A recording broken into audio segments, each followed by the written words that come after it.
Olá, eu sou Bruna Cerqueira. Hoje nós estamos iniciando um projeto muito bacana que é o Bruna Cerqueira Entrevista, que a gente vai receber várias pessoas do empreendedorismo, vários líderes e vamos conversar sobre o trabalho, sobre empreendedorismo, sobre negócios. E hoje nós temos a honra de receber Sandro Aringer. Sandro, é uma gratidão muito grande tê-lo aqui, tá? A gente agradece imensamente. Muito obrigada. Ô, Bruna, eu que agradeço a oportunidade, né? Me sinto honrado de estar participando aqui, de estar tendo a oportunidade de ter esse encontro, esse bate-papo aí com você e espero que a gente possa contribuir de alguma forma, né? Enriquecer o programa aí e compartilhar algumas experiências, algumas vivências da gente. Sim, Sandra Eringer é um fenômeno. Nós fizemos esse convite para você, Sandra, porque você também é um líder que está muito focado em defender a indústria, né? O Sandro é gestor da carroceria Zeringer, né? Implementos rodoviários, é isso mesmo? Isso mesmo. E, Sandro, conta para a gente um pouquinho da sua trajetória. Tá? A Eringer, né, a empresa a qual eu trabalho, sou diretor, é uma empresa familiar. Nós estamos lá na terceira geração, uma empresa que foi fundada e começou com meu avô, passou por a gestão dos meus tios e do meu pai, e depois, num segundo momento, foi passada para mim e para o meu irmão. Né? Meu irmão, eu já estou num outro negócio nosso também, num outro segmento. Eu estou na direção da empresa, é uma empresa com mais de 70 anos, e temos carregado esse legado, né? É um legado longo, de grande responsabilidade, de grande compromisso, e que a gente vai carregando com muito orgulho. Sandro, esse ano você recebeu um prêmio da FIENG, né, de mérito industrial. E seu pai havia recebido esse prêmio também há décadas atrás, né? Conta um pouco para a gente desse prêmio, como é que aconteceu. Eu fiquei muito honrado, né, de receber esse prêmio. É um prêmio importante, concedido, anualmente pela FIENG para alguns empresários, né, dentro do estado de Minas. Meu pai recebeu esse prêmio em 93 do então ex-vice-presidente da República, José de Alencar, que era presidente da FIENG na época, né, e eu tive a grata honra de ser indicado esse ano como representante da Regional do Rio Doce, né, aqui da FIENG Regional Rio Doce, para receber esse prêmio de mérito industrial. Fiquei muito feliz e muito honrado com com essa premiação. Você começou nas carrocerias Eringer há muitos anos? Conta para a gente. A minha trajetória lá, iniciei com 13 anos, né, trabalhando lá como auxiliar, né, office boy e ajudando nas tarefas administrativas do negócio. Dado um certo momento, fui assumindo mais responsabilidades, né, outros compromissos. Depois de algum tempo, nós passamos, como toda empresa no Brasil, e a gente passa por muitos momentos e muitos ciclos, né? Uma empresa de 70 anos já passou por várias moedas, né? Cruzado, cruzeiro, cruzado novo, e uma série de mudanças, mudanças econômicas, mudanças tecnológicas, de comportamento dos clientes, comportamento dos mercados, mudanças de legislação, e nós passávamos um momento muito difícil no negócio. E vimos já de alguns anos com o negócio em grande dificuldade. Meu pai se afastou um pouco do negócio naquele momento, onde eu e meu irmão assumimos ali, num momento de grande luta, sem saber direito o que seria do negócio. Eu digo sempre que eu tenho comigo três princípios: fé, saúde e coragem. Né? Eu acredito muito que a gente deve ter fé. A pessoa sem saúde também não consegue ir adiante, né? E a gente deve ter coragem de enfrentar os problemas e as adversidades, as dificuldades, né? Baseado e ancorado nas duas primeiros pilares. E Deus nos concedeu, nos dando, né, fé para ir nos capacitando para a gente romper aquele momento. Fomos adaptando, adequando o negócio, superamos aquele momento de dificuldade, foi um momento muito difícil. E o negócio foi conduzindo, dando certo, nós fomos saneando a empresa e a coisa foi fluindo. Eu digo que assim, Darwin deixou para a gente algumas experiências quando ele observava as espécies e que eu acho que é um pouco disso ser empreendedor. O empreendedor é aquele que observa, adapta rápido, ou senão ele morre. Né? Então, coube a gente também, ou seja, entender o momento, fazer as adaptações e adaptar o mais rápido possível para que a gente pudesse sobreviver. Eu acho que aí esse é um exercício que o empreendedor tem que fazer todo dia. A indústria hoje vive um momento complicado, né? Saiu recentemente um índice, o CNI divulgou, da expectativa do industrial, né? Do empresário da indústria em relação ao momento que o Brasil está vivendo, né? Desde o início do ano, e essa matéria, inclusive, está no Fato Apurado. Quem acessar hoje, fatoapurado.com.br, vai entrar, vai conseguir ler essa matéria. E, nesse sentido, essa percepção do empresário do setor, ela vem ruim desde o início do ano, mas ela caiu no índice do ano desse mês de junho, que foi medido. E nem a gente nem tem dados ainda em relação a essa taxação dos Estados Unidos. Eu queria que você comentasse um pouco sobre esse sentimento, né? Não sei se você concorda com isso, com esse sentimento ruim que está no industrial hoje. Eu acho que o momento, ele é um momento, na verdade, de grande dificuldade para todos que empreendem, não só para a indústria. Tá? A indústria é um setor que é complicado, talvez mais, ele sente primeiro as ações, ou seja, das mudanças econômicas. Tá? A indústria ela sente esses aspectos de forma mais antecipada do que talvez o varejo. E existe uma percepção ou seja, num país onde a gente tem um dinheiro muito caro, o custo econômico do dinheiro muito alto, uma dificuldade de acesso ao crédito, porque com dinheiro mais caro o acesso ao crédito fica mais restrito. Com isso você vai reprimindo o consumo e, assim, realmente a percepção do industrial, do setor industrial, ela vem deteriorando, onde você tem um custo de capital hoje, né, o custo do dinheiro, de uma taxa Selic a 15% ao ano, e não é o custo real, porque o custo real do dinheiro é maior que esse. Você investir, aplicar, colocar sua energia, colocar seu dinheiro e ter retorno e resultado do trabalho torna muito difícil. Quando você faz com capital próprio. E em muitos casos, na verdade, numa boa parcela dos casos, o empreendedor precisa do capital de terceiro. E com mudanças da legislação, nós tivemos aumento de IOF recentemente, e de outros tributos, né? Então, isso torna o ambiente empresarial um ambiente mais difícil, né? Para você se adaptar, adequar, superar as dificuldades, além de ter que romper todas as dificuldades que são pertinentes ao negócio, da concorrência, né, a dificuldade com mão de obra, que é uma grande dor hoje, né, de todos que empreendem. Então, isso realmente assim vem se deteriorando e o último ano isso tem pesado um pouco mais. Mas tem sido muito difícil mesmo, né? E agora e a gente vê, né, com relação, por exemplo, a questão aí dessas tarifas que devem ser aplicadas, né? O Brasil está sinalizando que realmente devem ser aplicadas. Isso torna o cenário ainda mais desafiador, né? É, e você pega, nós temos uma situação, por exemplo, aqui na nossa região, né?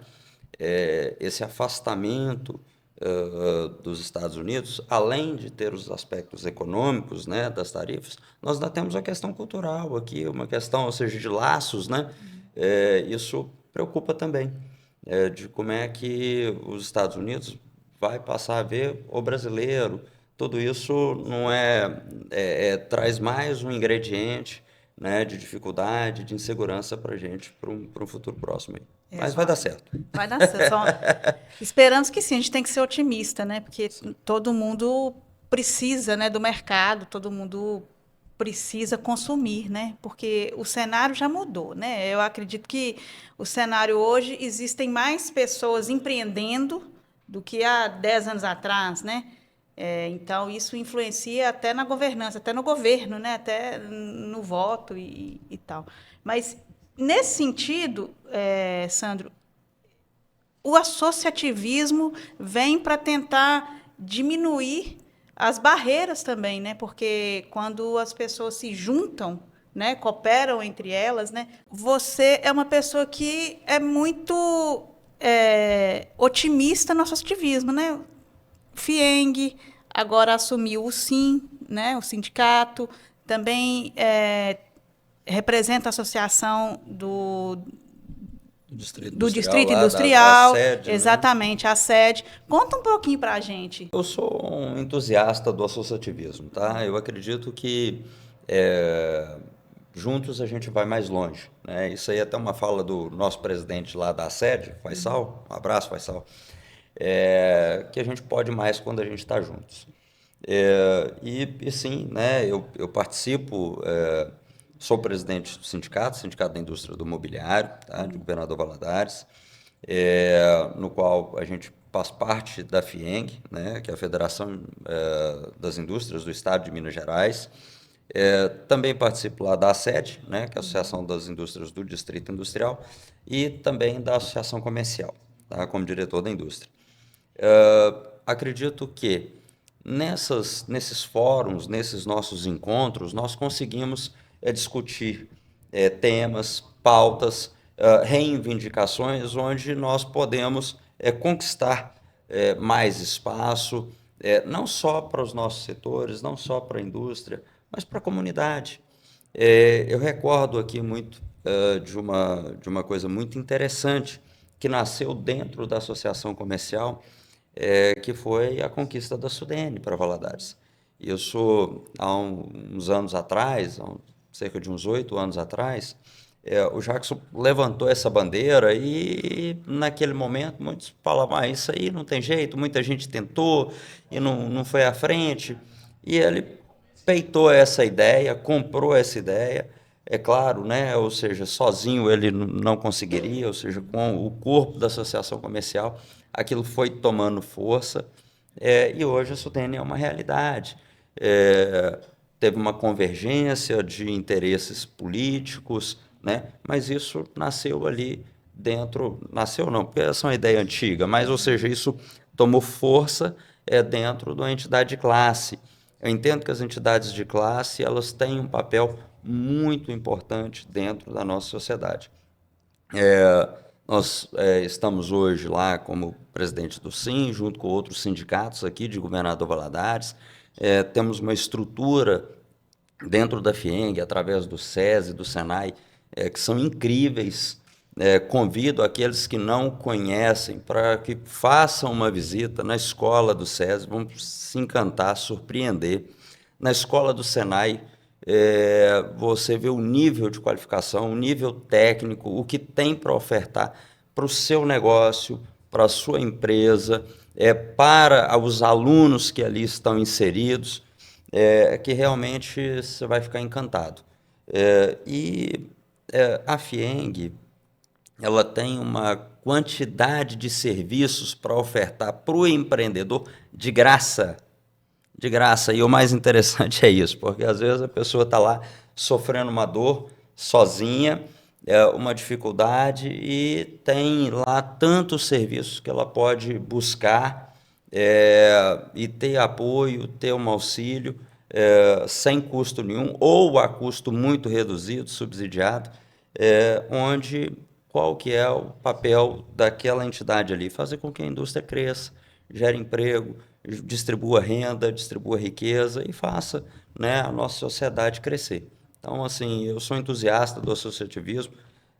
Às vezes não é fácil administrar o tempo da gente, mas eu acho que é muito válido a gente dedicar um pouquinho para contribuir com aquilo que é o difuso, né? Não aquilo, às vezes, que está diretamente ligado ao meu negócio, mas aquilo que é para a sociedade como um todo. Sim, você já tem algum projeto do Sim, alguma atividade para esse ano ainda? Como é que tá? Temos. Nós vamos ter um encontro agora no mês de agosto, onde a gente vai divulgar algumas, para os nossos associados lá, alguns benefícios que nós estamos conseguindo implantar através de uma parceria com uma empresa de Belo Horizonte, que é uma central de benefícios, que traz plano de saúde para o colaborador, traz benefícios, por exemplo, quando esse colaborador tem um filho, ele recebe um voucher com uma premiação para uma bolsa maternidade, quando ele se casa,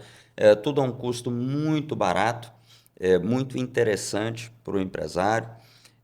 Nós também vamos estar fazendo uma divulgação adicional com linhas de crédito do Banco do Nordeste. Às vezes há uma ideia equivocada de que os benefícios da Sudene ou os benefícios do Banco do Nordeste são apenas para as grandes empresas ou para as empresas que estão vindo de fora para se instalar em Valadares. Isso é um grande equívoco, ou seja, aquelas que já estão aqui podem gozar desses incentivos, podem enquadrar e beneficiar disso, e não só as grandes, tá? Isso cabe também para as pequenas, né? O Banco do Nordeste está aí para poder facilitar o acesso a crédito e também é um banco que opera as operações do dia a dia. Além disso, né, além dessa questão, divulgar também todo aquele rol de serviços lá que nós temos a retaguarda da FIENG para poder oferecer, né, para o nosso associado, que vão de diversas linhas, desde a área ambiental, área trabalhista, tributária, uma série de benefícios em que a gente precisa de estar reforçando e passando isso para o nosso associado. Então, agora no mês de agosto, não recordo a data certinha não, mas depois eu vou te passar para a gente divulgar aqui no Fato Apurado. Não, sim, sim, claro. E, inclusive, vou abrir esse parêntese aqui. Você falou da FIENG, né? Esse projeto do Fato Apurado, a gente tem 6 meses que a gente está tocando o Fato Apurado nesse formato. E a gente queria agradecer, né? A parceria da FIENG, a parceria também da Senibra, que apoiou projetos nossos, a parceria do Sandro também, que apoia projetos nossos, e todo o pessoal envolvido nesse projeto nosso, FIENG, Senai, SESI, o SESC também, né, que é um parceiro nosso, Coelho Diniz, Verde Brasil e Frigoleste. A gente gostaria de agradecer imensamente os nossos parceiros aí, porque sem eles a gente não chegaria até aqui hoje nesse, Bacana. nesse podcast, né? Pois bem, por falar da FIENG, você é um grande apoiador de um projeto que nasceu lá no SESI, que é um projeto lindo de educação, que é a turma do BOP, né, que recentemente foi para os Estados Unidos disputar um prêmio de robótica. São alunos, né, do SESI que se destacam, né?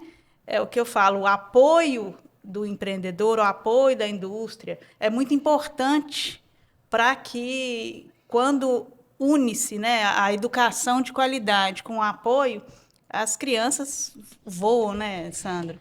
Olha, isso é muito legal. Falar sobre o SESI é um negócio muito interessante. E aí eu volto a dizer, vou ser repetitivo, mas quem não conhece deve conhecer a escola. É impressionante. Você vê a dedicação daqueles alunos nós, enquanto indústria, podemos investir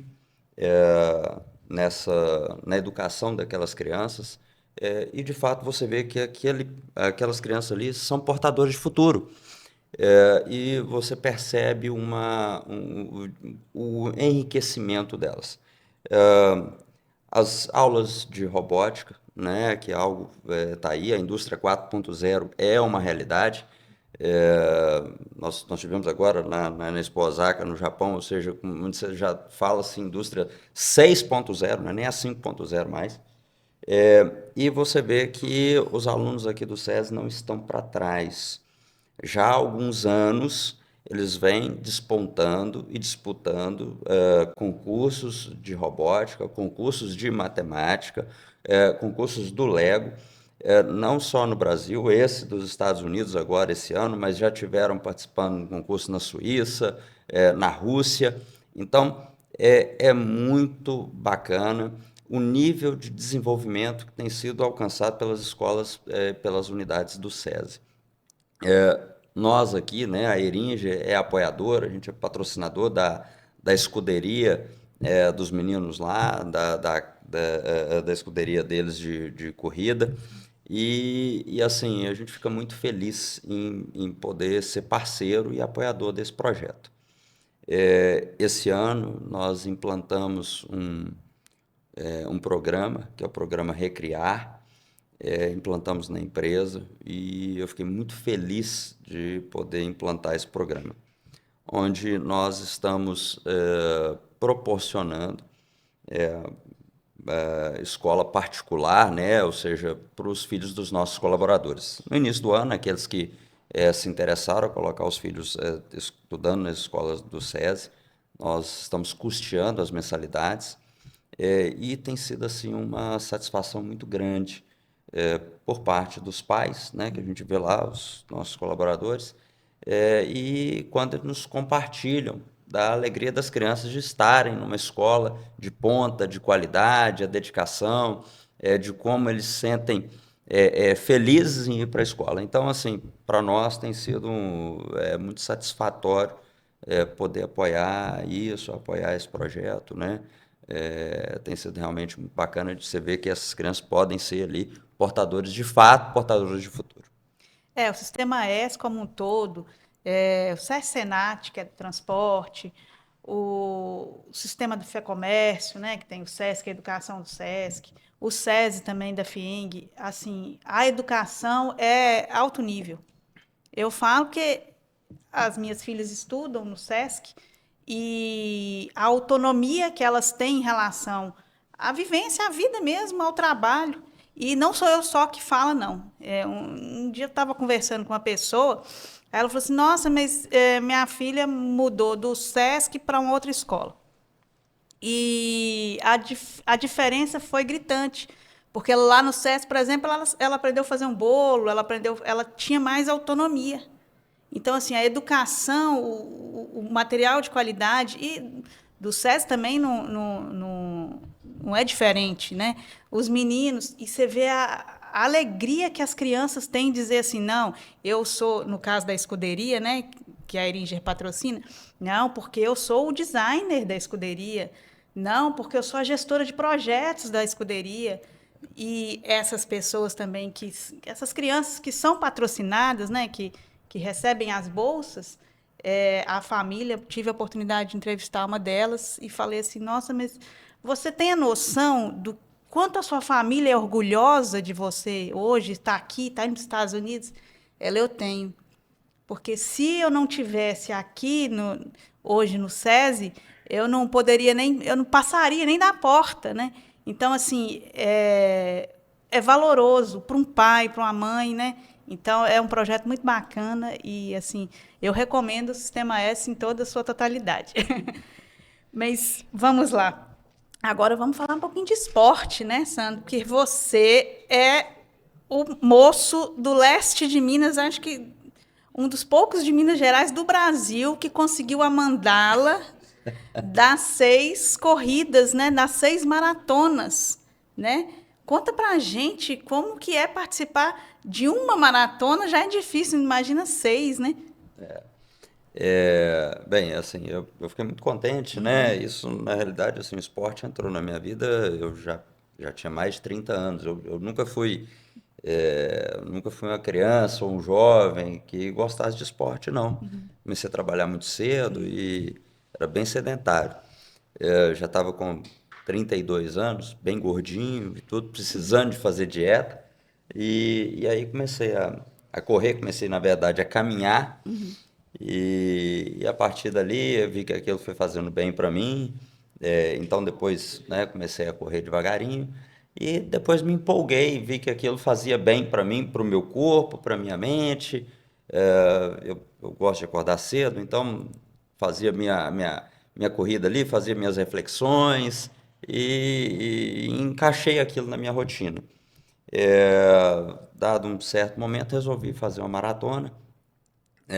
E aí, logo na minha primeira prova de maratona, foi meio assim interessante, porque eu me inscrevi para fazer uma prova que chama Desafio Cidade Maravilhosa, no Rio de Janeiro.